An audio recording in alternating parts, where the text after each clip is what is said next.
Like, what the hell's going on here? Okay, so where we were was, I believe, the posterior pituitary. Yes? Yeah, posterior pituitary. What's the other name for the posterior pituitary? Neurohypophysis, exactly, good. Okay, and the posterior pituitary releases two hormones that were made in the hypothalamus, yes? And it releases these two hormones based on action potentials that it started in the hypothalamus. Everybody good with that? So the one that we went through last time was ADH, also called vasopressin. How are you doing on your tables? Are you making progress? Okay, good. No, you don't have to write tiny. Blow it up. That's why I gave you editing capacity. What? You have to download it, your own. Will somebody help people who don't understand Google? Can somebody help them so that their lives are a little easier? So you just have to save a copy on your Google Drive. And you have one. You don't know you have one, but you do. But yeah, I keep doing things on Google, and people are like, I don't have that. I'm like, yes, you do. I know you do. Okay, so somebody tell me two targets of ADH. Kidneys, good. And? Blood vessels, yes. Blood vessels in general, good. Okay, so, and then it has this other weird sexual function, yeah, that we don't understand super well yet, but we do know a little bit about. Good. So now we're going to look at the other one, which is oxytocin. Okay, oxytocin is actually really interesting. That's why I wear it around my neck. I like it. It's got some good stories to it too. It's a little more complicated than most people talk about it. So let's talk about our friend oxytocin. So oxytocin is secreted from the posterior pituitary, and where we have known about it for ages is involved in birth and nursing. Yes? Okay. So with the birth story, of course, that doesn't happen all the damn time, so it must have some other functions, right? Birth and nursing doesn't happen all the time. So with birth, what happens is a full-term fetus will release oxytocin, which will cause uterine contractions, which will start a positive feedback loop that leads to parturition or birth. Good? And one of the things that happens is during that process, the mother and the baby are both releasing oxytocin, not just in humans. It's in most mammals. It serves two purposes, of course, well, multiple purposes. One of them is, of course, it causes birth, but the other one is that it causes you to bond to this thing that you just gave birth to. And I know that we think that our emotions about our children are very complex, but they are basically a con job in the beginning. And because I know that this is uncomfortable honesty, they don't do a whole hell of a lot to give back to us at first. No? Do they? And if you look back, were they really that cute? No, they were not. They looked like an angry old man. Yes, they did. I mean, give them a couple weeks, they might be kind of chubby and cute, but in the initial stages, this is love. This is what you feel. This is why you don't leave them in the yard, okay? And it's true for you, and it's true for your dog, right? And interestingly, of course, sometimes it doesn't occur as well, and people have a little trouble bonding, and it makes it less likely historically that they will take adequate care of their infants. So can you see the evolutionary advantage to this chemical? Tremendous evolutionary advantage, because you need to take care of that thing until you have some intellectual bonding. You need a chemical con job to make sure that you keep it alive for evolution. Okay, so this is the one of the functions. But of course, we know now that there are far more functions of oxytocin. It also is released during orgasm in relatively large quantities, but not the same in each sex. And it is also released with 20 seconds of skin-to-skin contact with someone that you are fond of. It's also released when you pet your dog. Nobody knows about cats, but I think I know. And you and your dog actually both release it, which is interesting, that coevolution that's been going on with humans and canines for thousands of years. You can even, like, if you were my golden retriever, Superfly, who's the cutest damn dog in the history of dogs. His name is Superfly from, anybody know Weird Al? Weird Al. My kids named him from a Weird Al song. I'll show you a picture and you will all ovulate, I swear. He's so cute. Anyway, eye contact with Superfly, like both of us just like, oh, calm down. So, and then if you pet him with your dogs, if you like dogs, if you don't like dogs, it doesn't work, right? So if, for instance, this awkward situation of me holding hands with her right now when we're not that close, we're not releasing oxytocin. We're both going, okay, when is this going to be over, right? Like when you do team building activities at work, and you're like, I literally have never wanted to touch you. Ever. Why is this happening to me? Oh my God. But, did anybody, how many of you guys are parents? Anybody have kids who had like night terrors or really stressed out when they were kids? So my son had night terrors for a while when he was growing up. The only thing that ever calmed that kid down was putting a dog in his bed. The only thing. As soon as I put the dog in his bed, he would just right back to sleep. Just a little oxytocin. It's a little late for that, but No, we tried everything else. Like we tried baths and mom snuggling and everything, but it's crazy. So anyway, the other thing about this chemical is that they have been figuring out, of course, that it increases trust and bonding between people. It is released in different proportions in the sexes upon orgasm, and this is kind of interesting evolutionarily as well, because, of course, as we mentioned last time, sex in male mammals is not particularly risky to their health, primarily to their resources, yes? Okay. Sex in female mammals is risky to their health and their resources, yes? And it's also dangerous during the pregnancy and immediately afterward, right? So it's really, really super helpful to have some homies around you, right? So what happens in females is they release more oxytocin than vasopressin, and it actually bonds them to the person that they have sex with. So you have to be really careful about who you have sex with, because you might think you love them, but you just oxytocin them. And as soon as it goes away, oxytocin and dopamine, you'd be like, why are you eating my damn cereal, dude? Ouch. So, true, because, what if it was Cinnamon Toast Crunch? You know you wanted that, right? You know you did. The other thing that's really interesting is some new research. There's this neuroscientist that I love, Robert Sapolsky. He's at Stanford. He's not only a fantastic neuroscientist, he's also a primatologist. So he studies primates and also humans are primates, but he studies a lot of primates.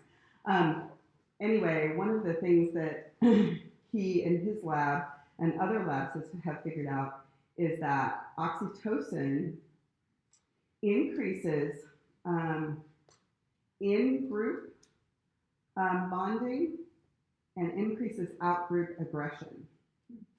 And so this ends up being really important in a time like this, from my perspective.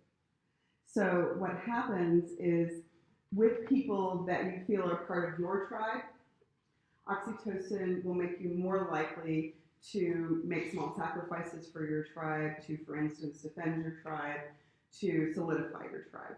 And that's what oxytocin does. Because you don't just release it in these situations. If you're really fond of someone, you actually release it just by being in their presence. So you release oxytocin, and it bonds you to your tribe. But oxytocin is also responsible for out-group aggression. Isn't that interesting? So one of the things that Sapolsky talks about in one of his books that I adore, called Behave, is he talks about one of the ways that they have done research to overcome that is just sort of broadening your definition of your tribe. So it can decrease out-group aggression, because of course we make immediate decisions about our tribe based on instantaneous behavioral things, even speech patterns, of course skin color and things like that. But if I initially thought that somebody was not part of my tribe, but then they told me that they love golden retrievers, right? And tacos, guess who's in my tribe now, right? So when you categorize people as a big block, they end up being very easy to make an out-group. But when you individualize people, it makes it very hard for them to stay in your out-group, which is a really fantastic physiology lesson for the current climate, from my perspective. I think it's really great. So it was interesting. He did that research on baboons, And then he applied it to humans, so there's some interesting stuff that goes on there. So the the release and feedback mechanism for oxytocin is usually sensory, although it can be visual. Like I said, for instance, if I'm in the room with my son, right, and we're talking to each other, I probably release a little oxytocin. If I can get my 13-year-old to sit next to me on the couch and touch me, which is unlikely at this point, right, because he's 13, then I release more oxytocin, right? But what makes me stop releasing oxytocin? Stop the sensation, stop the oxytocin. Same thing with nursing, right? So it is the suckling that makes you release oxytocin, and it's stopping suckling, which makes you stop. So those feedback loops are not really easy to draw, but they're easy to understand, right? So it's basically sensation that causes your release, and it's a change in sensation that stops the release. Everybody good? Go ahead. Been imagining like that touch or something release that by any chance? I think that's only been very, very lightly studied, but I think I did read something that said that you can think about. They do know that if, for instance, I mean, I guess that's kind of imagination. If I talk to someone I'm really fond of on the phone, I will actually release a little oxytocin, right? And I don't know if they studied phone versus FaceTime versus whatever. But one of the other cool things about oxytocin is that it tends to be a blood pressure reducer. And it feels really good. We love the feeling of oxytocin. We really do. It makes us feel safe. It makes us feel calm. And so we will talk about it again as one of the antidotes to stress hormones as we get to the end of this set of notes. It's really interesting. You should be able to, for those two now, list the hormone released in abbreviation, alternate name and example, major target. Now, targets for oxytocin, the classical targets are the breast and the uterus, but then obviously there's got to be some brain impacts as well. And then we only learned one disorder. Did we talk about diabetes insipidus? We did. Yeah? Okay. We only learned one disorder there. Everybody good? Okay. All right. So now we're going to do thyroid. Thyroid is the first time you're going to be able to do the whole feedback loop and draw it really easily. It's not a hard one. Okay, so the thyroid gland, you guys know where it is, right? Yeah? Thyroid's here, right? And so the thyroid secretes two hormones, and these two hormones, the long names, now that you can read them, are triiodothyronine. Yes, you need to be able to know that long name. Abbreviated T3. But if you break it down, tri means three. Three what? Iodine. From where? Thyroid.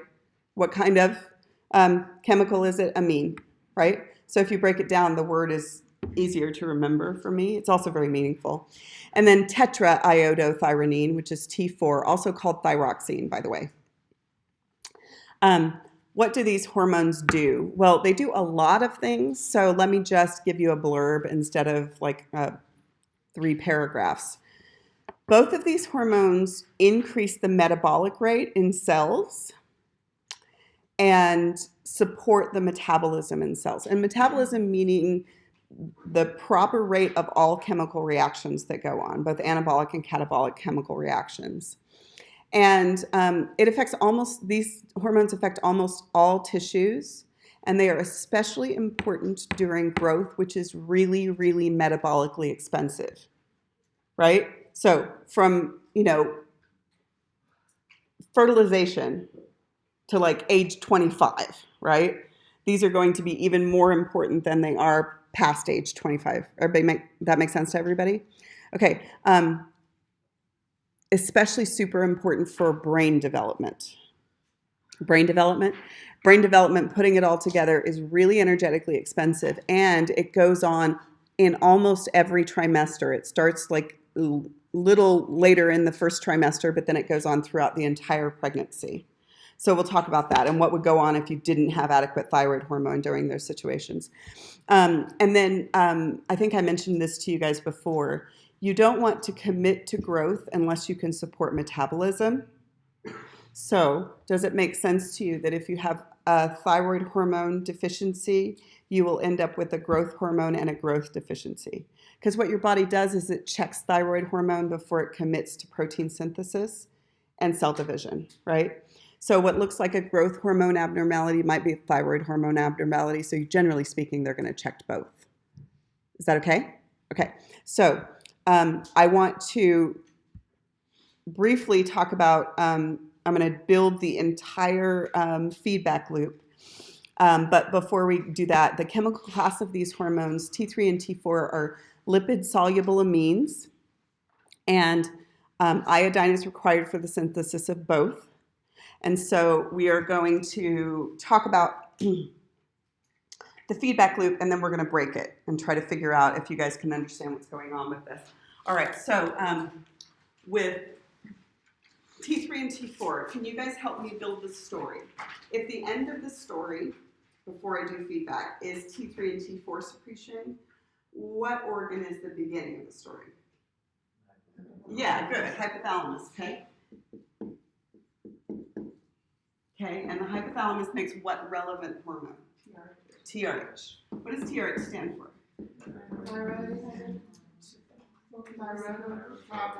Thyrotropin releasing hormone. Okay, good. And TRH, what's the target? Anterior pituitary. You're exhausted with me. Anterior pituitary, good. And the anterior pituitary releases what relevant hormone? TSH, which stands for? Thyroid stimulating hormone, also called? Thyrotropin, also called thyrotropin. Good. Okay. And then TSH goes where? Thyroid. And the thyroid makes T3 and T4. By the way, your textbook goes into excruciating detail about the difference between T3 and T4. One of them is far more active, right? And one of them is produced in larger quantities, and there's lots of conversion between them. I don't care if you know that because we've got other crap to do. You can learn that later if you need to. It is important, but it's not as important as understanding all of the hormones. And so T3 and T4 are going to go to all of their targets, which is almost every cell in the body, and support metabolism in almost every cell in the body, right? So I'm not going to draw that on there, but I want you to understand that, of course, that's important, otherwise you wouldn't do that, right? So now what I want to talk about is how does your body regulate T3 and T4 levels? Yes? Because too little thyroid hormone is a problem, and too much thyroid hormone is a problem. And so in the vast majority of us in here, we have homeostatically regulated thyroid hormone within the healthy range. Good? So what do you think this feedback mechanism is before I tell you? It is negative feedback. Yeah, it is. Okay? So negative feedback to where? Okay, so FYI, hypothalamus is protected by the blood-brain barrier from most things. Is it protected from T3 and T4? Why not? Lipid soluble, exactly. So T3 and T4 can and do feed back to the hypothalamus and decrease the secretion of TRH, yes? But just to make it more efficient, they also feed back to the anterior pituitary and decrease the secretion of TSH. Does that make sense to you? Okay, so if this is working well, does it make sense to you that T3, T4 over time, if this is the range in a healthy person, what would happen, guys, is whenever you have a whole bunch of this, it stops the production of that, right? And then whenever you stop the production of that, you get less of that, right? And then it starts going back up, right? So what would happen in a healthy person over time is you would just go up and down, close to within your range. You might pop out every once in a while, but not for very long. Does that make sense? Classic example of negative feedback. Everybody okay with that? Okay. All right. So this gets broken all the time. There are lots of people with thyroid disorders, so let's talk about thyroid disorders. Hold on, let me bring up a couple pictures. I forgot to bring these up. So let's talk about a couple thyroid disorders. Hypothyroidism.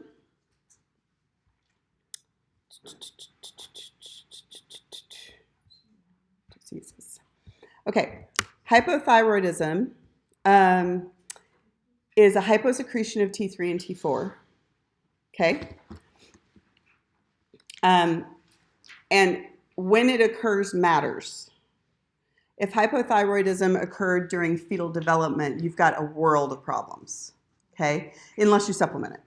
Some women can be, just so you know, if you're hypothyroid, you can totally have a healthy pregnancy with medical care.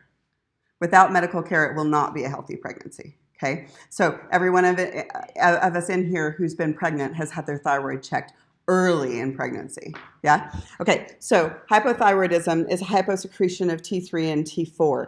And before we go any further, does it make sense to you that hypothyroidism, if you were going to diagnose and then treat, it could actually occur 3 different places, could it not? Yeah?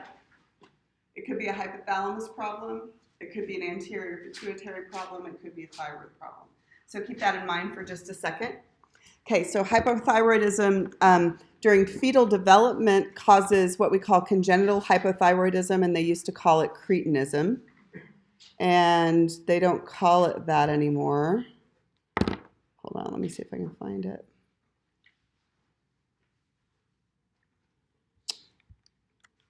And it is serious. There it is. Okay, so here's a historical photo of cretinism. Notice the huge goiters, and then I'll show you another photo of cretinism.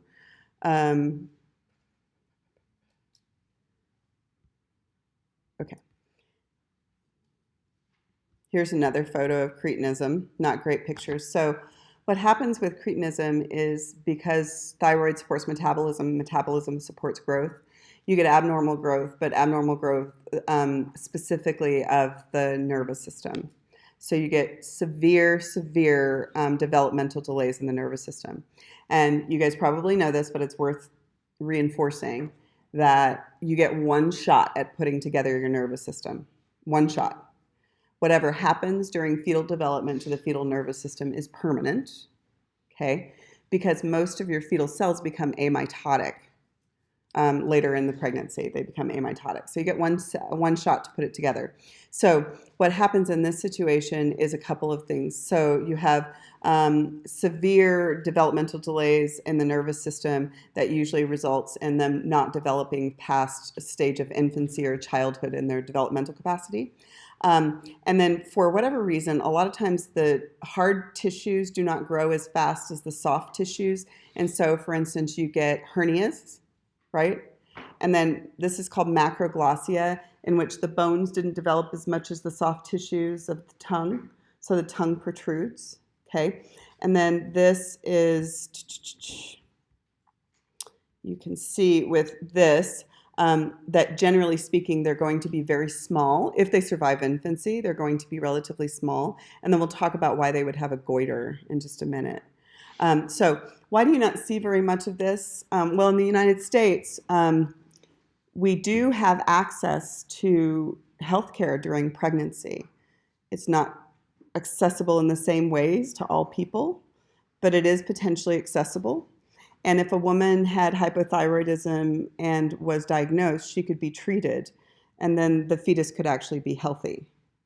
So a lot of this is before treatment or in situations or where you don't have access to treatment. So you're not going to see it as often as you would. Now, did the mother do anything to make this occur? No. This is not related to drug or alcohol or anything like this. This is related to crappy luck. But if she also has crappy enough luck that she can't get treatment, then she might actually have the fetus that's born with, or the infant that's born with this. So, and we'll talk about the goiters in just a second.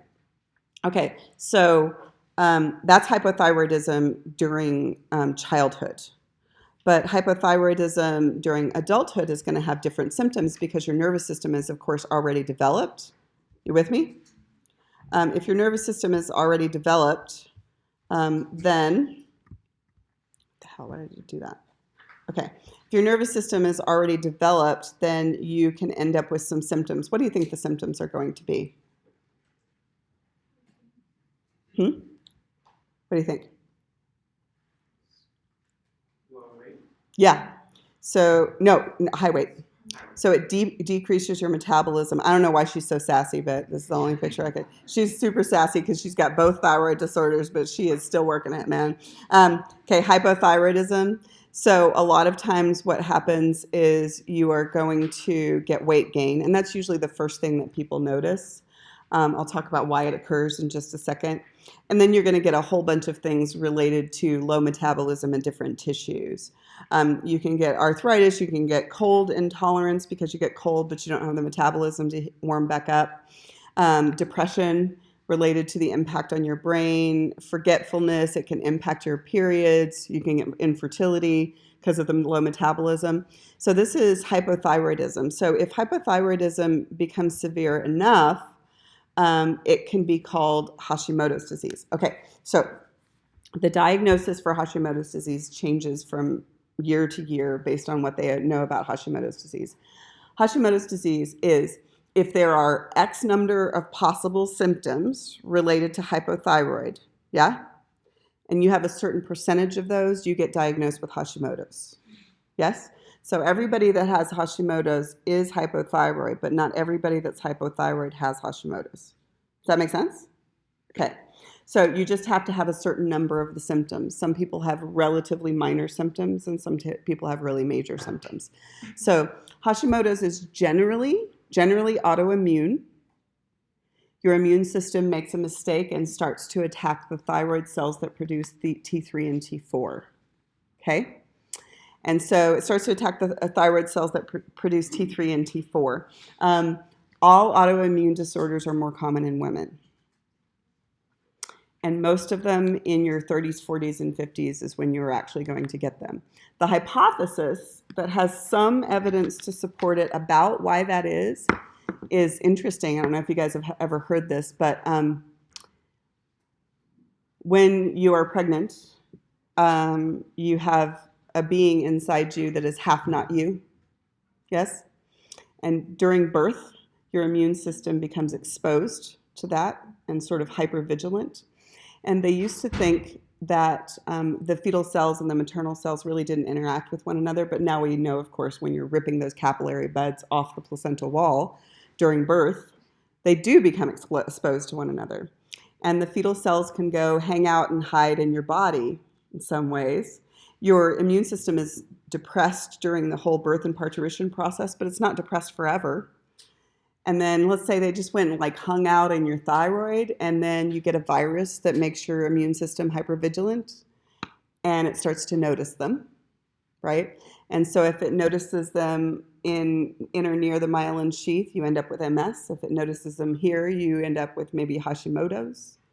If it ends up noticing them a whole bunch of different places in connective tissue, you might end up with lupus, right? And so the hypothesis with a decent amount of evidence behind it is that it is not just women, it is women who have had pregnancies. They don't necessarily have to have had a full-term pregnancy, but a pregnancy that goes far enough that the fetus actually has a bloodstream are at increased risk of autoimmune diseases compared to males or women who haven't been pregnant. And once again, Catholic nun population volunteered to be the control for this. And there have been research going on with them for a long time. No, you can have a baby if you're a Catholic nun, like before, but most of them haven't, right? That makes sense? Okay, so that one's kind of an interesting one. And then hyperthyroidism, what do you think the symptoms of hyperthyroidism are? Yeah, bulging eyes, it's called exophthalmos. I'll show it to you in just a second. And what about weight? Lose weight. And that sounds all great and everything, but also your metabolism doesn't slow down enough for you to sleep. So you get sleep disturbances and sleeplessness. And everybody in here knows how much losing sleep can jack up your entire world, right? Like it's just the freaking trash heap for the next week, right? You're like, oh, I didn't sleep for 2 nights. Well, now you have just aged 10 years. So, although you can handle it in your 20s, right? In your 40s, you cannot handle that. You're like, I just broke myself. Go ahead. More symptoms of hypo and hypo? Yeah, I'll talk about that in just a second. Hold on to that question, okay? Okay. There's also with both the potential for heat or cold intolerance. So if you're hyperthyroid, it's really hard to cool down. If you're hypothyroid, it's really hard to warm up, right? If you're hypothyroid, it's actually really hard to do either one because you don't have the metabolism to support it. And then there's 2 symptoms. The exophthalmos, where are you? I'll show you exophthalmos. Exophthalmos is when your eyes really, really protrude. Here's exophthalmos. This, for whatever the hell reason, is associated with hyperthyroidism. You lose weight almost everywhere, but for some reason you deposit fat in your orbital fat pads and they make your eyes project to the point that sometimes you can't even close them. It gets really, really serious. So that's associated with hyperthyroidism, not associated with hypothyroidism. And then there is a goiter, and I'll show you guys the goiter. And they can either be mild, like this one, right? Okay. You might not even know that, notice that. Or they can be hella goiterific, like that one. So goiters, for those of you who have had lab this week or had the endocrine lab, goiters can either be listen to this, okay? If your thyroid is under secreting T3 and T4, stick with me, then you're of course not going to have this feedback mechanism. And you are going to, over time, try to grow more thyroid to compensate. You with me? Because it's epithelial tissue, you can grow more of it. So a goiter can be a response to hypothyroidism, yes, or it can be the cause of hyperthyroidism. So what if I had a benign tumor in my goiter, in my thyroid that made it get bigger and bigger and bigger? Can you see that that might cause hyperthyroidism, right? So you won't know whether the goiter is associated with one or the other until you measure your T3 and T4 levels. Is that okay? So it can be associated with either. So it can, again, be the cause of hyperthyroidism or the response to hypothyroidism. So generally speaking, if you see a goiter, you know you have a thyroid problem and you just don't know which one yet. And so let's go back to this picture again. This is congenital hypothyroidism that happened during fetal development. Can you understand why both of these drawings have a goiter? Because what's happening with their thyroid? It was trying to compensate, yes, for the fact that it didn't have enough, so it continued to grow, right? Because this is the response to hypothyroidism. Everybody good with that? Okay, so I want to, well, let me make sure we covered everything first. So we did goiter and exophthalmos. And then you're going to be able to, this is your first complete feedback loop, although you could theoretically draw one for ADH and for oxytocin. They're just a little harder to draw because it's just like sensation that feeds back. So you should draw the feedback loop here. And what I want you to do is I want you to take a second and do this one think, pair, share question. So go ahead and get your top hat up. And then I really want you to think about it as we go through a couple more feedback loops and then try it again at the end.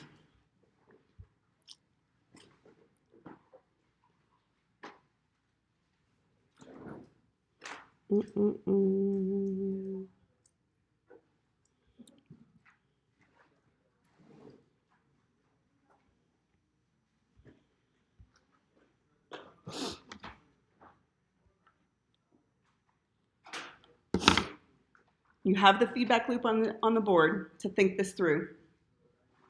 You will talk it through with a friend in a few minutes.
3 more people.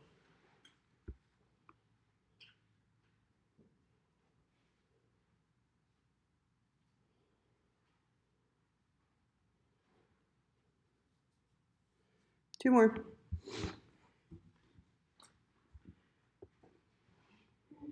One person, make sure you hit submit.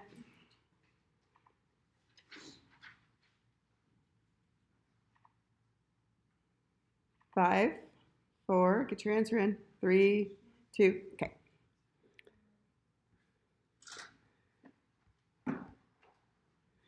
All right, so let's learn a couple other feedback mechanisms, and then you guys can talk that one through together. Okay, now, the thyroid secretes 3 hormones. T3 and T4 are regulated by this mechanism. But I need you to listen, because now we are going to switch gears and talk about that the thyroid in different cells for different reasons secretes another hormone that has a different function. Totally different, okay? Not this mechanism at all. So I teach this one in anatomy. Some of you guys may have learned it before. It's called calcitonin, okay?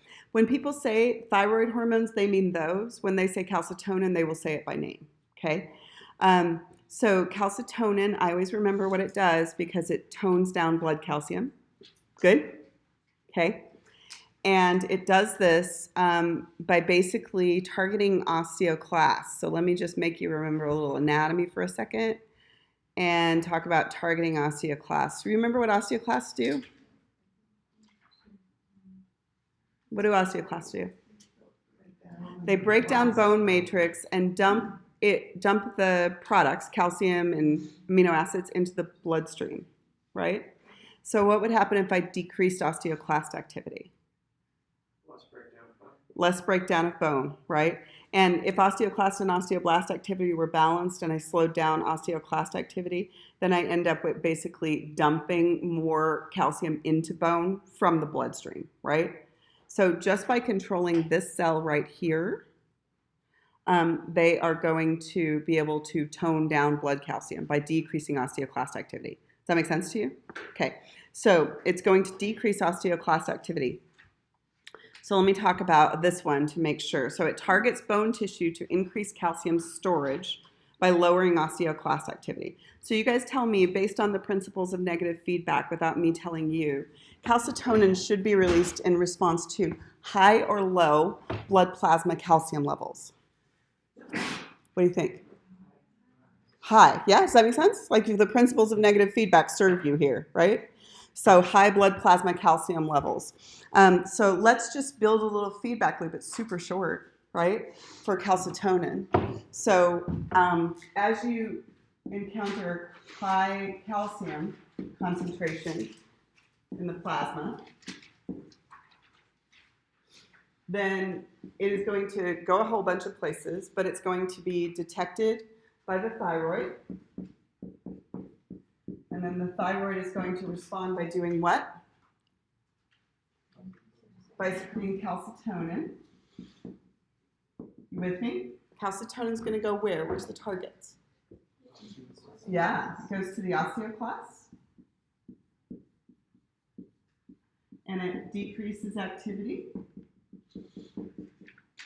You with me? And if you decrease osteoclast activity, what is going to happen to your blood plasma calcium? It's going to decrease calcium in the plasma. And do I need any hormonal feedback? No, what feeds back? Yeah, the calcium just feeds back as the new input, yes? Does that make sense? Okay. So this is a situation that you haven't seen yet. We saw situations in which hormones feed back to control hormone secretion. We saw oxytocin, which is a great example of when the nervous system controls hormone secretion. And this is the third type of feedback. They call it humoral feedback from when we used to talk about the body humors. All it really is a nutrient or an ion feeding back. It's not a hormone. Even though it's going through the bloodstream, it sure as hell not a hormone, right? You with me? Okay. So this is a nutrient or an ion feeding back. Okay. So what do you pay attention to? And this is really important for you guys to understand. If you want to understand the feedback mechanism, what you need to pay attention to is what is feeding back. This is hormonal feedback. But this is not hormonal feedback, right? Does that make sense? Okay. Right? So this is what we call humoral feedback. First example you're going to see, it's going to be calcium feeding back, but we'll see others, right? Everybody good? So the next time I show you a feedback mechanism, I want you to try to tell me what kind of feedback mechanism is it. Hormonal, neural, nervous, right? Or humoral, okay? So the chemical class of calcitonin, it ends in IN, it's peptide, good. And again, important, highlight it, underline it, whatever, everybody does this. They stick calcitonin in there whenever they're doing this feedback loop. You can see that it's actually an entirely different feedback. It's totally different cells too. Even though it's actually in the same organ, different cells are doing all of this, okay? So the feedback mechanism is humoral because calcium feeds back. And the assignment is basically fill in everything about calcitonin now. Cool? All right. Parathyroid glands are next. Parathyroid glands are super easy because they're just back here, right?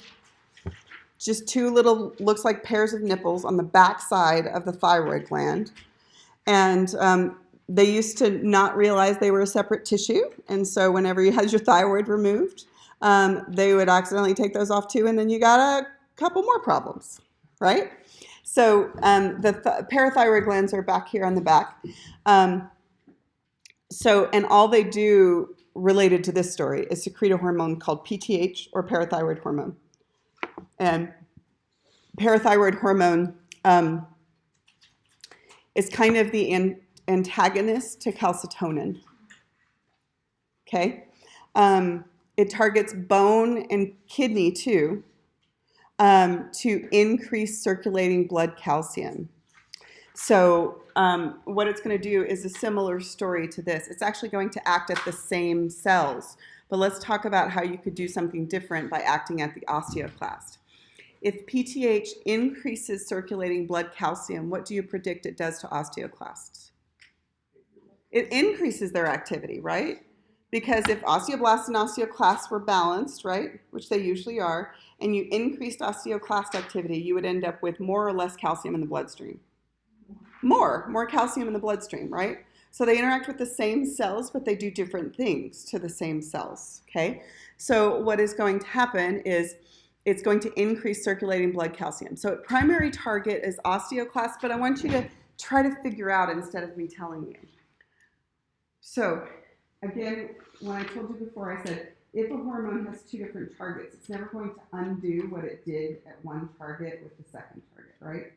So what could it do to the kidneys that would be consistent with what it just did at the osteoclasts? What could it do? Release excess calcium? If you don't have excess calcium, you have too little calcium. Hold on, yes?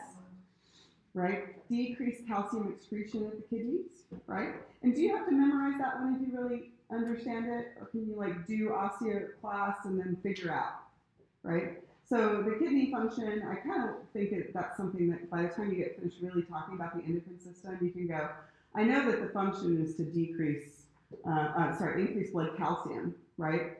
So I can figure out what it probably does to the kidneys. So let's just look at it related to osteoclasts. You ready? So let's draw this thing. Oh, before we do that, let's fill this in. So this hormone's action opposes the action of what hormone from the what gland? Calcitonin from the thyroid. Okay, and then one more. PTH would be released in response to blank, high or low blood plasma calcium levels. Low, good. Okay, so let's build it. You ready? Okay, so this feedback loop is going to be really similar to that one, but I want you guys to help me build it. Cool? So the trigger is what? Low calcium in the plasma. Okay, where does it go? Nope. Yeah, parathyroid. I mean, it goes everywhere, but whereas it's detected in this little loop is the parathyroid. And the parathyroid responds by doing what? PTH. Yeah, PTH. Okay, PTH goes where? Osteoclasts, also kidneys, but we'll concentrate on osteoclasts. What does it do? Increase activity. Can't spell. Okay. And what does that do? Increase calcium. Where? Yeah. And what do you think the feedback is? It's calcium feeding back as the new data to there, right? The new variable. Okay. What kind of feedback is that? Humoral. Yeah, that's humoral feedback. Good? Everybody okay with that? You're very quiet today. It's frightening me. Go ahead. Would it make sense to say that it feeds back to the parathyroid? It does, yeah. It feeds back. It does feed back to the parathyroid. The only reason I drew it this way is because it's the new data that's feeding back to the parathyroid. If you want to draw it here, that's fine too. It's just like the new variable that feeds back. But it is going to the parathyroid. Yes, for sure. So questions? Go ahead. So this is regarding osteoclasts to put in increase calcium in the blood. But the other one, not the parathyroid, but the calcitonin, works with also the osteoclasts and just Decreases the calcium in the blood.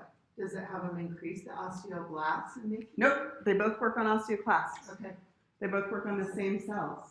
And it's kind of interesting. It's kind of like economic advantage because you can actually accomplish the same thing with using fewer resources. If you just decrease osteoclast activity, then increase osteoblast activity. Does that make sense?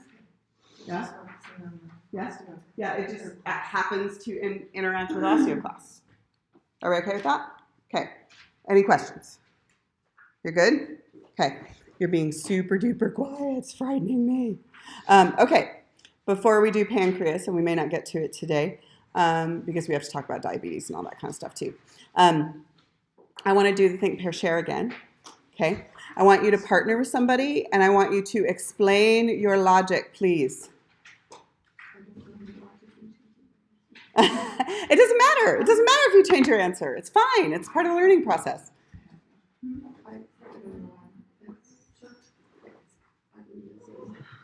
Okay. Talk to each other. Ask questions if you need to. Draw pictures. Whatever you need to do.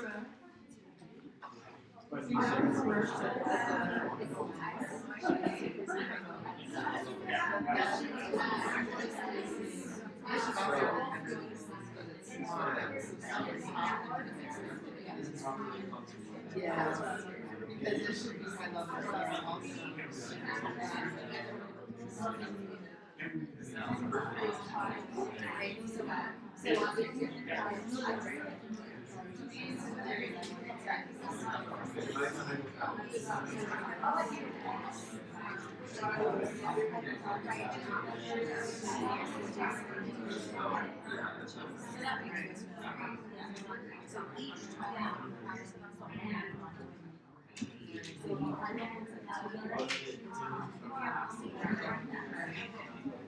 But then it's possible so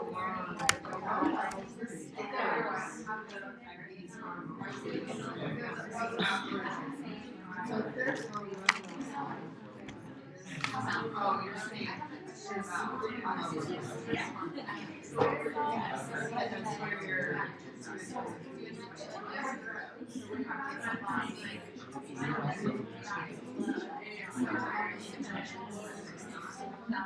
we have no idea. So there's issues on that. There's problems on that. And probably in part because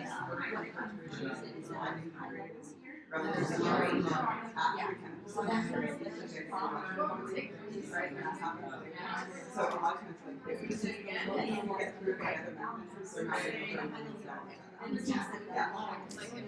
so it's just what it right.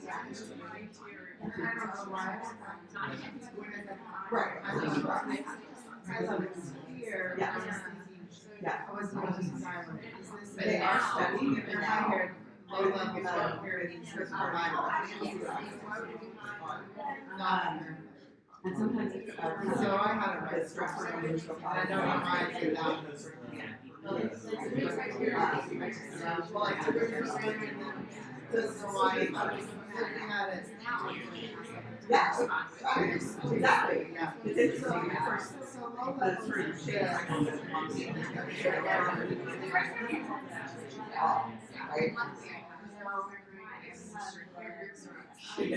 So you had something. I'm so glad. Yeah. So the other thing Yeah. is if someone, if your hypothalamus isn't working very well, it's pretty certain you're using an injection. Yeah, but we're not talking about treatment yet. We can talk But about that would treatment in a be minute. opposite. It would say high levels of this and high levels of T3, and then. 6 people. We'll explain it in just a second. As soon as everybody gets in there. I don't know why I just didn't answer this question. So this stuff is a lot of, it's very So the geeky. second one would mean that there was It's a. very geeky. I'm not going to explain it until everybody comes. Okay.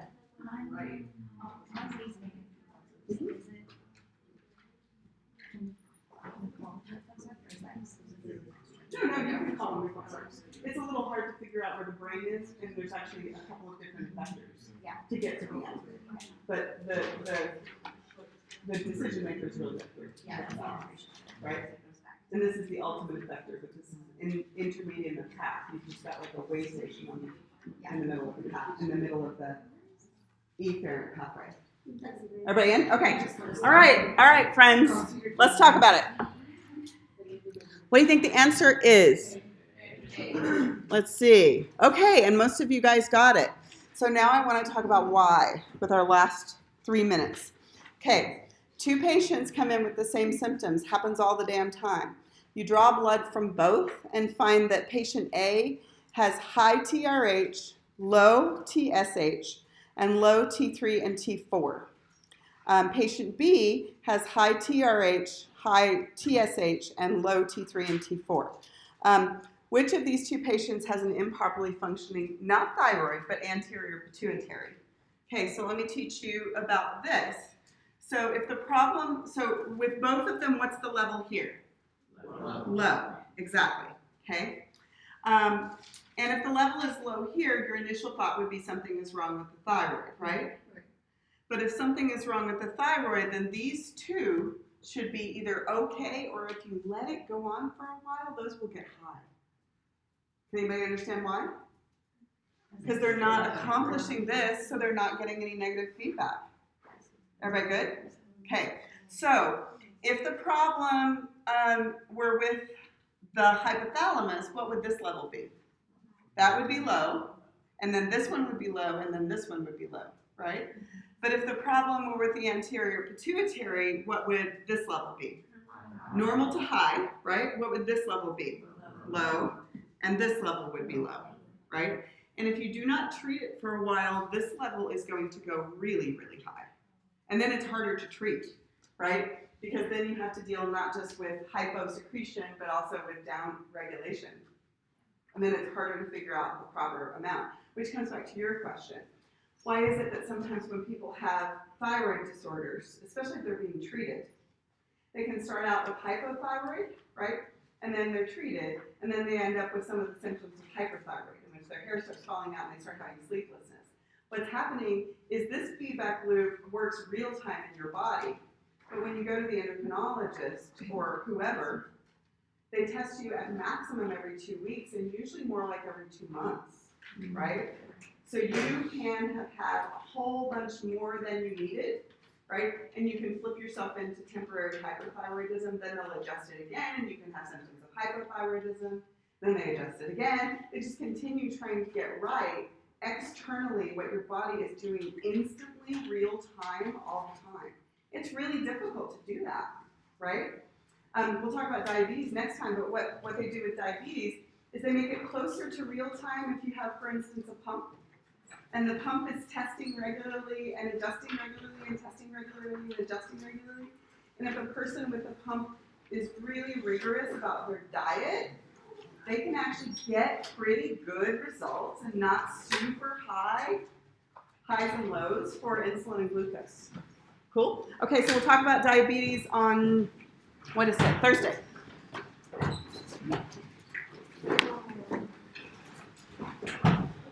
If you're coming to my office, I have to run, grab 2 things, so it might be 5 minutes late, but I'll be there.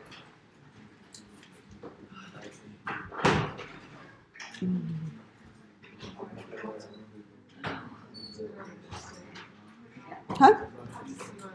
Okay. What?